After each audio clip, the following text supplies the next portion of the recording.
Hi, hello. அனைவருக்கும் வணக்கம் and welcome to Luna academy. எல்லாரும் எப்படி இருக்கீங்க? நல்லா இருக்கீங்கன்னு நான் நம்புறேன். 2024ல டிஎன்பிஎஸ்சி குரூப் 4க்கான நோட்டிஃபிகேஷன் வெளியிடுறதா டிஎன்பிஎஸ்சி தரப்புலருந்து சொல்லியிருக்காங்க. நம்ம டிஎன்பிஎஸ்சி குரூப் 4க்கான பயணத்தில இருக்கோம். இந்த பயணத்தோட முடிவில எல்லாரும் வெற்றி அடையணும் அப்படின்னு கடவுள நான் வேண்டிக்கிறேன்.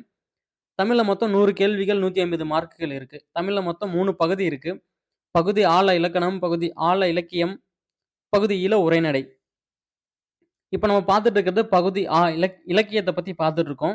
இலக்கியத்துல என்னென்ன டாபிக் இருக்குன்னா, திருக்குறள் இருக்கு, 14 கீழ்க்கணக்கு நூல்கள், அடுத்து கம்பராமாயணம், ராவணகாவியம், புறநானூறு, அகநானூறு, நற்றிணை, குறுந்தொகை, ஐங்குறுநூறு, கலித்தொகை, இது தொடர்பான செய்திகள், அப்புறம் சிலப்பதிகாரம், மணிமேகலை தொடர்பான செய்திகள், பெரிய புராணம், நாலாயிர திவ்ய பிரபந்தம், திருவிளையாடல் புராணம், தேம்பாவணி, சீரா புராணம், இது தொடர்பான செய்திகள். அடுத்து சிற்றிலக்கியங்கள், மனோன்மணியம், பாஞ்சாலி சபதம், குயில்பாட்டு, இரட்டுற மொழிதல், நாட்டுப்புற பாட்டு, சித்தர் பாடல்கள், சமய சமய முன்னோடிகள் இவங்கள பத்தியெல்லாம் நம்ம இலக்கியத்துல படிக்க போறோம். வாங்க இன்னைக்கு டாபிக் உள்ள போலாம். நாம இன்னைக்கு பார்க்க போற டாபிக் என்னன்னா, கம்பராமாயணத்த பத்தி பார்க்கலாம். நம்ம ஆல்ரெடி திருக்குறள், 14 கீழ்க்கணக்கு நூல்கள பத்தி வீடியோ போட்டிருக்கோம். பிளேலிஸ்ட்ல குடுத்துருக்கேன். கண்டிப்பா மறக்காம போய் செக் பண்ணி பாருங்க. கம்பராமாயணம், ராவண காவியங்கள் இந்த 2 டாபிக்குமே ஸ்கூல் புக்ஸ்ல எங்கெங்க இருக்குன்றத பத்தி பார்க்கலாம். 10த்ல பேஜ் நம்பர் 136ல கம்பராமாயணம் இருக்கு. 11த்ல 194ல ஒரு கம்பராமாயணத்த பத்தின ஒரு பாடல் இருக்கு. 12த்ல பேஜ் நம்பர் 53ல கம்பராமாயணத்த பத்தின ஒரு பாடங்கள் இருக்கு. ராவண காவியம் 9த்ல மட்டும் தான் இருக்கு. 9த்ல பேஜ் நம்பர் 157ல மட்டும் தான் இருக்கு. ராவண காவியம் அத மட்டும் படிச்சா போதுமானது.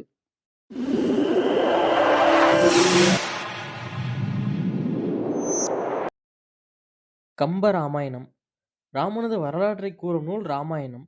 வால்மீகி முனிவர் வடமொழியில் எழுதியதை தமிழில் கம்பர் இயற்றியதே கம்பராமாயணம் ஆகும். ராமாயணம் ஆதிகாவியம் எனவும், கம்ப நாடகம், கம்ப சித்திரம் என்றும் அழைக்கப்படுகிறது. ராமாயணத்துக்கு ஆதிகாவியம் அப்படிங்கிற பேர் இருக்கு. கம்ப நாடகம், கம்ப சித்திரம் அப்படிங்கிற பேரும் இருக்கு. வரமிகு கம்பன் சொன்ன வண்ணம்பன் 96 என்ற கணக்கீடும் உண்டு. இதுக்கு கம்பராமாயணத்துக்கு. கம்பராமாயணத்துல மொத்தம் 6 காண்டங்கள் இருக்கு. 118 படலங்கள், 10,589 பாடல்கள் இருக்கு கம்பராமாயணத்துல. 6 காண்டங்கள் என்னென்னன்னு பார்க்கலாம். பாலகாண்டம், அயோத்திய காண்டம், ஆரண்ய காண்டம், கிஷ்கிந்த காண்டம், சுந்தர காண்டம், யுத்த காண்டம். இது மொத்தம் 6 காண்டங்கள் இருக்குங்களா? 7வதா உத்தரகாண்டம்னு ஒண்ணு ஒட்டக்கூத்தர் இயற்றியிருக்காரு. ஒட்டக்கூத்தர் 7வது காண்டமாக உத்தரகாண்டத்தை இயற்றியிருக்கிறார். கம்பராமாயணத்தின் பாடல் வகை அறுசீர் கலைநெடிலடி ஆசிரிய விருத்தம். அயோத்திய காண்டத்தில் குகப்படலம் 7ஆம் படலமாகும். குகப்படலம் 7ஆம் படலமாகும். இதனை கங்கை படலம் எனவும் அழைப்பர். ஒட்டக்கூத்தர் உத்தரகாண்டத்தை இயற்றினார். இது கம்பராமாயணத்தின் 7வது காண்டமாகும். நான் முன்னாடி சொன்னேன் பார்த்தீங்களா? 7வது காண்டம் உத்தரகாண்டம். சுந்தரகாண்டம் ராமாயணத்தின் முடிமொழியாக திகழ்கிறது. கம்பராமாயணத்தின் பெரும்பிரிவு காண்டம் எனவும், உட்பிரிவு படலம் எனவும் அழைக்கப்படுகிறது. இப்போ கம்பரை பத்தி பார்க்கலாம் வாங்க. கம்பர் என்பது நரசிங்கத்தை குறிக்கும். இவருடைய ஊர் தேரெழுந்தூர், மயிலாடுதுறைக்கு அருகில் உள்ளது. நாகை மாவட்டம் அல்லது திருவழுந்தூர். இவருடைய பெற்றோர் ஆதித்தன். இவருடைய மரபு உவச்சர மரபு. காலம் 12ஆம் நூற்றாண்டு. இயற்றிய நூல்கள் கம்பரை இயற்றிய நூல்கள் கம்பராமாயணம், சடகோபர் அந்தாதி, ஏர் எழுபது, சிலை எழுபது, சரஸ்வதி அந்தாதி, திருக்கை வழக்கம் இதெல்லாமே கம்பரை இயற்றிய நூல்கள். கம்பருடைய சிறப்பு பெயர்களை பத்தி பார்க்கலாம். கவி சக்கரவர்த்தி, கல்வியில் பெரியவன் கம்பன், கம்பன் வீட்டு கட்டுத்தறியும் கவி பாடும், விருத்தம் எனும் ஒன்பாவில் உயர் கம்பன், கவி பேரரசர், கம்ப நாடன், கம்ப நாட்டாழ்வான் இதெல்லாமே கம்பருடைய சிறப்பு பெயர்கள். இப்ப கம்பருடைய சிறப்புகளை பத்தி பார்க்கலாம். புகழேந்தி, புலவர், ஜெயங்கொண்டார், ஒட்டக்கூத்தர் இவங்க எல்லாமே ஒரே காலத்துல வாழ்ந்தவங்க. இவங்க எல்லாமே 2ஆம் குலோத்துங்கன் காலத்துல வாழ்ந்திருக்காங்க.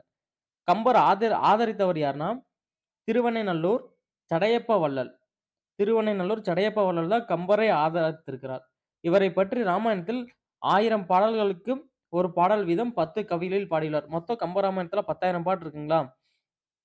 1000 பாட்டுக்கு ஒரு பாட்டு திருவெண்ணெய்நல்லூர் சடையப்ப வள்ளல பத்தி கம்பர் பாடியிருக்காரு. மொத்தம் 10 பாட்டு இருக்கு இவர பத்தி.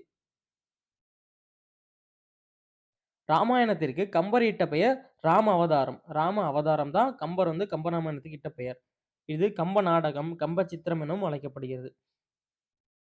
திருவெண்ணெய்நல்லூர், திருவொற்றியூர் போன்ற இடங்களில் ராமாயணத்தை பாடி பின்பு திருவரங்கத்தில் அரங்கேற்றினர். விருத்தம் எனும் ஒன்பாவில் உயர் கம்பன் என கூறியவர் திருத்தக்க தேவர். விருத்தம் எனும் ஒன்பாவில் உயர் கம்பன் என்ன கூறியவர் யாருன்னு கேட்பாங்க. திருத்தக்க தேவர் தான் அப்படி கூறியிருக்காரு. ராமாயணத்தில் ரணையன் வதைப்படலம், மாயா சனக படலமும் சிறந்தது. 2 சிறந்த படலம் இருக்கு. ரணையன் வதைப்படலம், மாயா சனக படலம். இது 2மே சிறந்த படலம். தமிழ் இலக்கியத்தில் காப்பிய வளர்ச்சி கம்பர் படைப்பினால் உச்சநிலை அடைந்தது. தமிழ் இலக்கியத்தில் காப்பிய வளர்ச்சி யாருடைய படைப்பினால் உச்சநிலை அடைந்ததுன்னு கேள்வி கேட்க வாய்ப்பு இருக்கு. கம்பர். கம்பராமாயணம் பெருங்காப்பியத்திற்கு உரிய இலக்கணங்களை முழுமையாக பெற்றது. தொல்காப்பியர் நெறி நின்றவர் கம்பர். வடமொழிகளை நீக்கி தமிழ்படுத்தியவர்.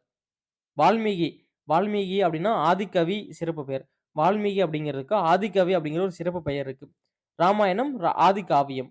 யாமறிந்த புலவரிலே கம்பனைப் போல், வள்ளுவனைப் போல், இளங்கோவைப் போல் என்று பாரதியார் கம்பரை பாராட்டியுள்ளார். அயோத்தியின் மன்னன் தசரதனுக்கு மக்கள் 4 பசங்க. ராமன், பரதன், லக்குவணன், சத்ருக்னன். ராமாயணத்துல இந்த 4 பேருமே ஒரு முக்கிய கதாபாத்திரத்துல வராங்க. கைகேயின் மனதை கெடுத்தவள் மந்தரை. தசரதன் மனைவிகள் கோசலை, கைகேயி, சுமித்திரை. தசரதனுக்கு வந்து மொத்தம் 3 மனைவிகள். அவங்க கோசலை, கைகேயி, சுமித்திரை. கோசலை வந்து கௌசல்யா அப்படின்னு அழைக்கப்படுறாங்க. கோசலைக்கும் தசரத மன்னனுக்கும் பிறந்தவர் ராமன். கோசலைக்கும் கைகேயிக்கும் பிறந்தவங்க பரதன். சுமித்திரைக்கும் தசரத மன்னனுக்கும் பிறந்தவங்க லக்மணன், சத்ருக்னன். சரிங்களா? ராமனின் தாய் கோசலை, பரதனின் தாய் கைகேயி, லக்வணன், சத்ருக்னன் இவங்களோட தாய் வந்து சுமித்திரை. கைகேயின் வேலையால் கூனி. திரிசடை அசோகவனத்தில் காவல் காத்த ஒரு அரக்கி. இந்திரஜித். இந்திரஜித் யாருன்னா ராவணனோட மகன் இந்திரஜித். இவருக்கு இன்னொரு பேர் இருக்கு மேகநாதன். ராவணனோட தங்கச்சி வந்து சூர்பனகை. சுக்ரீவனின் மனைவி தாடகை. ராவணனோட தம்பி வந்து விபீஷ்ணன், இன்னொருத்தர் கும்பகர்ணன். மொத்தம் 2 தம்பிங்க ராவணனுக்கு. ராவணனோட மனைவி வந்து மண்டோதரி. குகன் கங்கையாற்று தோணித்துறைக்கும் 1000 படகுகளுக்கும் தலைவன். குகன் வந்து ரொம்ப ரொம்ப இம்பார்ட்டன்டான ஒரு பர்சன் கம்பராமாயணத்துல. டிஎன்பிஎஸ்சில இருந்து குகனை பத்தி கேள்வி இல்லாத கொஸ்டின் பேப்பரே இருக்காது. குகனை பத்தி புக்ல எந்த இடத்துல சின்ன சின்ன டாபிக் இருந்தாலுமே நல்லா இம்பார்ட்டன்ட் கொடுத்து நோட் பண்ணி வச்சுக்கோங்க. குகனை பத்தி கண்டிப்பா ஒரு கேள்வி அல்லது 2 கேள்வி கேட்டுட்டே இருப்பாங்க. குகன் சிங்கிப்பேரம் என்னும் நகரில் வாழும் தலைவன். குகன் பற்றிய கருத்துக்கள். குகனை பத்தி பார்க்கலாம். போர்க்குணம் உடையவன் குகன். துடியெனும் பறைகளை உடையவன். பகைவரை அழிக்கும் வில்லாற்றல் பெற்றவன். மலை போன்ற திரண்ட தோள்களை உடையவன். தோல் செருப்பணிந்த பெருங்கால்களை உடையவன். இருள் போன்ற கரிய நிறத்தை உடையவன். கரிய மேக கூட்டம் திரண்டு வந்தது போல மிகுந்த படைபலம் உடையவன். முனிவரின் தவச்சாலையில் தங்கியிருந்த ராமனை காண தேனும் மீனும் கொண்டு வந்தவன் குகன். தாயினும் சிறந்த அன்பினன் என்று லக்வணனால் சொல்லப்பட்டவர் குகன்.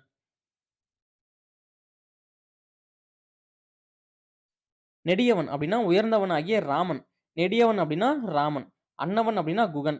பன்னவன் அப்படின்னா லக்வணன். நற்குணங்கள் உடைய லக்வணன். இதுல இருந்து கண்டிப்பா கேள்வி இருக்கும். கம்பராமாயணத்தில் நெடியவன் என்று யாரை குறிப்பிடுகின்றனர்? ராமன். கம்பராமாயணத்தில் அன்னவன் என்று குறிப்பிடப்படுபவர் யார்? குகன். கம்பராமாயணத்தில் பன்னவன் என்று குறிப்பிடப்படுபவர் லக்வணன். இந்த மாதிரி கேள்வி கேட்க வாய்ப்பு இருக்கு. நல்லா நோட் பண்ணிக்கோங்க. ராமன் கோதாண்டம் என்னும் வில்லேந்தியவன். அனுமன் சிறிய திருவடி என்றும் சுந்தரன் என்றும் அழைக்கப்படுகிறார். கம்பராமாயணத்துல அனுமன் வந்து சிறிய திருவடி மற்றும் சுந்தரன் என்றெல்லாம் அழைக்கப்படுகிறார். ராமன் அனுமனிடம் கணையாளியையும், சீதை அனுமனிடம் சூடாமணியையும் வழங்கினார். அனுமன் வந்து இலங்கைக்கு போகும்போது ராமன் வந்து கணையாளியை கொடுத்து ஒரு அடையாளத்துக்கு சீதை கிட்ட காட்டு, அப்பதான் சீதை நம்புவாங்க அப்படின்னு ஒரு கணையாளியை கொடுத்துடுறாங்க.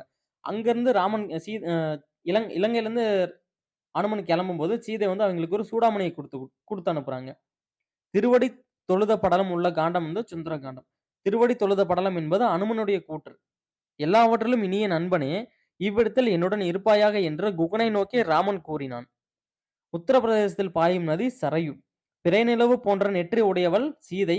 தாமரை போன்ற கண்களை உடையவன் ராமன். ராமன் பிரிவால் அனலிலிட்ட மெழுகு போல் துன்பமடைந்தவர்கள் அந்தணர்கள். கற்போருக்கு இனிமை தரும் கவிச்சுவை நிறைந்தது கம்பராமாயணம். பொருள் அணி நடையால் சிறந்த நூல் கம்பராமாயணம். திருக்குறளும் கம்பராமாயணமும் தமிழுக்கு கதி என்று பெரியோர்கள் கூறுகின்றனர். உலகில் நாகரிகம் முற்றிலும் அழிந்து விட்டாலும் திருக்குறளும் ராமாயணமும் இருந்தால் போதும், அதனை மீண்டும் புதுப்பித்து விடலாம் அப்படின்ற ஒரு ஆராய்ச்சியாளர் கால்டுவெல்ஸ் கூறியிருக்காரு. அடுத்தது மேற்கோள்களை பத்தி பார்க்கலாம். இந்த பாட்டுல இருந்து கண்டிப்பா கேள்வி கேட்பாங்க. குகனை பத்தி இந்த ஆயக்காலையின் 1000 அம்பிக்கு. அம்பி அப்படின்னா படகுன்னு ஒரு அர்த்தம் இருக்கு. 1000 படகுகளுக்கு சொந்தக்காரன் தான் குகன் அப்படின்ட்டு கேள்வி கேட்பாங்க. இது ஆல்ரெடி ப்ரீவியஸ் இயர்ல கேட்டுருக்காங்க. இந்த பாட்டெல்லாம் நல்லா படிச்சு வச்சுக்கோங்க. "ஆய காளையன் 1000 அம்பிக்கு நாய கண்போற் குகன் என்னும் நாமத்தான் தூய கங்கை துறைவிடும் தொன்மையான் காயும் வில்லினன் கல்திறல் தோளினான்." இந்த பாட்டுலருந்து கண்டிப்பா கேட்பேன். "காயும் வில்லினால் கல்திறல் தோளினான்." இந்த வரிகளுக்கு உரியவர் யார் அப்படின்னு கேட்பாங்க. குகன். நல்லா படிச்சுக்கோங்க. இந்த பாட்டு வந்து அ வீடியோ பாஸ் பண்ணிட்டு நோட் பண்ணி வச்சுக்கோங்க. கையில எழுதி அதுக்கப்புறம் நீங்க படிங்க. "ஒன்றே எனின் ஒன்றேயாம் பலவென்றுரைக்கிற் பலவேயாம்." கம்பராமாயணத்துல யுத்தகாண்டத்துல இந்த பாட்டு வருது. "தாதுகு சோலைதோறும் சண்பகக் காடுதோறும் போவிதழ் பொய்கை தோறும் புதுமணந் தடங்கள் தோறும்." இது வந்து கம்பராமாயணத்துல வர ஒரு பாட்டு. கம்பராமாயணத்துல மொத்தம் 6 காண்டங்கள் இருக்குங்களா? 7வது காண்டமும் உத்தரகாண்டம் இருக்கு. இதுல எல்லாமே நெறைய பாடல்கள் இருக்கும். நம்ம சிலபஸ்ல என்னென்ன பாடல்கள் குடுத்துருக்காங்களோ, அத மட்டும் நீங்க படிச்சா போதும். பிளஸ் இது வந்து கவர்ன்மென்ட் மெட்டீரியல். இந்த கவர்ன்மென்ட் மெட்டீரியல்ல கண்டிப்பா கேள்வி கேட்பாங்க. பிளஸ் இத மட்டும் நோட் பண்ணி வச்சுக்கோங்க. Okay friends. இன்னைக்கு நம்ம கம்பராமாயணத்த பத்தி பார்த்துருக்கோம். இந்த வீடியோ புடிச்சிருந்தா கண்டிப்பா நம்ம சேனல சப்ஸ்கிரைப் பண்ணுங்க. வீடியோவ லைக் பண்ணுங்க. உங்க ஃபிரெண்ட்ஸ்க்கும் ஷேர் பண்ணுங்க. 10த், 11த், 12த் ஸ்கூல் புக்ஸ்ல இருக்கிற கம்பராமாயணத்த பத்தி நம்ம பார்ட் 1, பார்ட் 2, பார்ட் 3 பார்க்கலாம். தேங்க்ஸ் ஃபார் வாட்சிங்.